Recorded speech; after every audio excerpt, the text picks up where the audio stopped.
Salut à toutes et à tous, bienvenue dans la bulle. Encore un numéro particulier aujourd'hui parce que nous sommes à Levallois-Perret, précisément aux Altabars pour notre journée expérientielle. Et nous sommes avec une invitée que je vais vous dévoiler dans quelques instants. A tout de suite, bienvenue, vous êtes dans la bulle.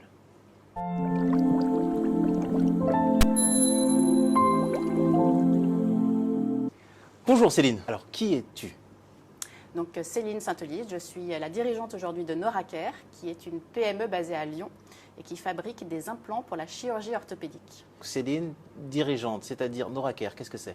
Donc, Alors, Noracare, c'est un hôpital, c'est une clinique, c'est quoi ? donc Noracare, c'est une entreprise. Ouais. On est 30 personnes aujourd'hui dans la société. Et c'est une société qui a été créée à l'origine, c'est un spin-off d'une université à Lyon, qui a été créée pour exploiter un brevet sur un biomatériau qui permet la régénération osseuse. Bon, là j'ai l'impression qu'on parle cinéma. Donc on va spin-off, c'est un terme cinéma. Régénération osseuse, j'ai l'impression d'être, je sais pas moi, dans un Marvel avec Spider-Man. Alors spin-off, c'est Alors, donc les universités, ouais, c'est plein de chercheurs d'accord. qui cherchent et qui trouvent. Mhm. Et quand ils trouvent, ils déposent des brevets. Et ensuite, ces brevets, on les exploite pour en faire des produits qui sont commercialisés par des sociétés. Donc Noracare, en fait, c'est le fruit de toute cette cascade D'accord. d'un brevet, d'une techno et d'une société qui vend aujourd'hui des produits qui ont été inventés grâce à ce brevet.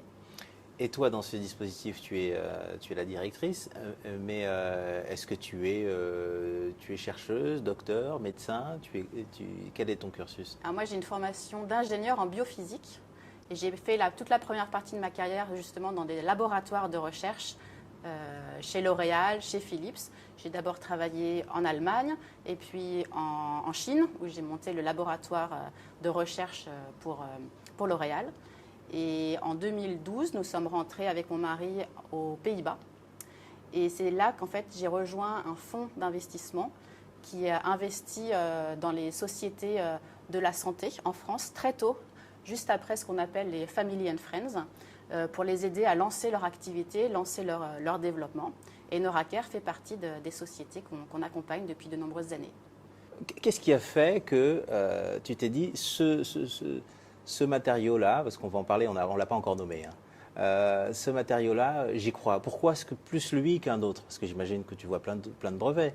Oui. Ce biomatériau, alors ce qui est intéressant, c'est qu'il a été inventé dans les années 70 par un chercheur américain qui travaillait en fait pour l'armée américaine. Et c'est l'époque où tous les soldats rentraient du Vietnam mutilés, notamment avec des mutilations au niveau des os.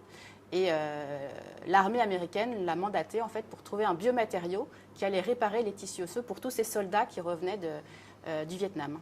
Et l'invention consistait vraiment en un mélange de calcium, phosphore, sodium, silicium.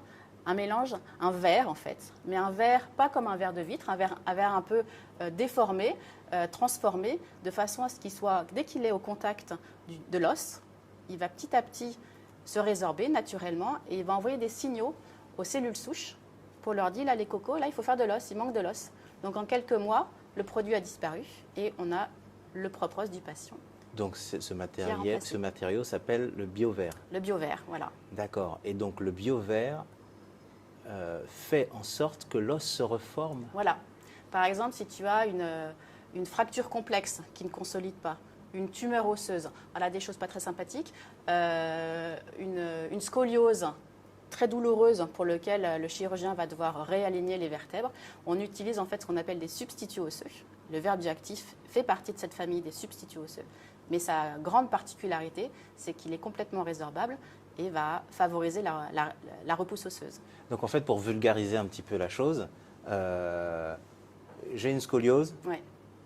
on redresse, tu mets de la pâte. Ouais, de la pâte ou des grains, de la poudre. C'est-à-dire le BioVer, c'est ça ? C'est tout à fait ça, ouais. La pâte, elle s'en fusionne, enfin je sais pas, elle s'en va, mais en même temps, mais a permis à l'os de se reformer. Ouais. En se dégradant, alors elle émet des petits l'impression. signaux qui disent aux cellules souches, qui sont les cellules qui permettent en fait de fabriquer n'importe quel type d'autres cellules. Ces petits signaux disent aux cellules, il faut faire de l'os à cet endroit. Mais pourquoi les cellules ne se disent pas elles-mêmes, il faut faire de l'os ? Les cellules se régénèrent en permanence. Mais là, en fait, c'est un booster. Il D'accord. faut faire plus d'os que d'habitude à cet endroit-là parce qu'il en manque vraiment. On a un défaut osseux, il faut le combler, il faut le remplacer. Ok. Donc en fait, le BioVert, c'est un agent de travaux qui dit bon allez les gars, Au on boulot. remet un peu, allez on se réveille là. C'est ça, exactement. Ok. T'as eu pas mal de prix hein, pour ça, non? Oui, avec la société, une fois qu'on a réussi à porter le message, avoir nos premiers produits sur le marché et les commercialiser au niveau international, on a pas mal communiqué et Noraker et moi-même, on a été récompensés quelques fois, oui, pour le développement. En fait, la France et l'Europe, c'est un écosystème quand même très favorable pour accompagner et développer des petites boîtes dans la tech, dans la santé en particulier. Il y a beaucoup de fonds, en fait, enfin de systèmes qui permettent d'accéder à des financements qu'on appelle non dilutifs. Donc, en fait, c'est de la subvention. Pour accéder à ces subventions, il faut déposer des dossiers, montrer l'innovation, montrer le potentiel, l'intérêt de la technologie, aussi qu'on va recruter, grandir. Et Noraker a eu plusieurs fois été récompensé et a obtenu ce type de financement au niveau européen et au niveau français. Comment vois-tu, toi, l'avenir dans ton business? Comment est l'avenir? J'ai pour habitude d'envisager l'avenir de façon positive. Hein. Certes, on reste une petite structure. Par rapport, nos concurrents sont surtout des concurrents américains qui pèsent plusieurs milliards d'euros, voire dizaines de milliards. Donc voilà, on est face à des mastodontes, mais on a une vraie solution technique qui apporte vraiment un plus et un bénéfice aux chirurgiens et aux patients. Donc, Il est possible que tu te fasses racheter quelque chose qui vous t'intéresserait ou pas? C'est un milieu où il y a beaucoup de fusion-acquisition, Ouais. c'est clair. En revanche, j'ai réussi à montrer la viabilité de la société, son potentiel, l'intérêt des produits qu'elle développe. Donc je dirais, tant que je m'amuse à la développer, je la garde.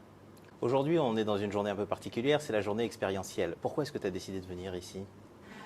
J'ai assisté à quelques-unes des conférences. C'est toujours intéressant de s'émuler entre femmes, entre hommes également. Mais là, c'est l'occasion de croiser des regards de personnes d'auto-entrepreneuses, de chefs d'entreprise, de personnes qui ont envie de se lancer. Donc, on ne sait jamais ce qu'on va retirer de ce genre de journée, mais on retire toujours quelque chose à la fin.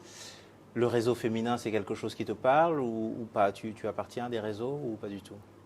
Je n'appartiens pas à des réseaux féminins à strictement parler, mais j'ai vu l'intérêt, notamment au niveau européen, de la promotion en fait de groupes féminins ou de mentoring pour des femmes, parce que c'est vrai que notamment au niveau du financement de l'innovation, pour aller chercher des fonds d'investissement, des ventures qui permettent de financer la croissance de la société.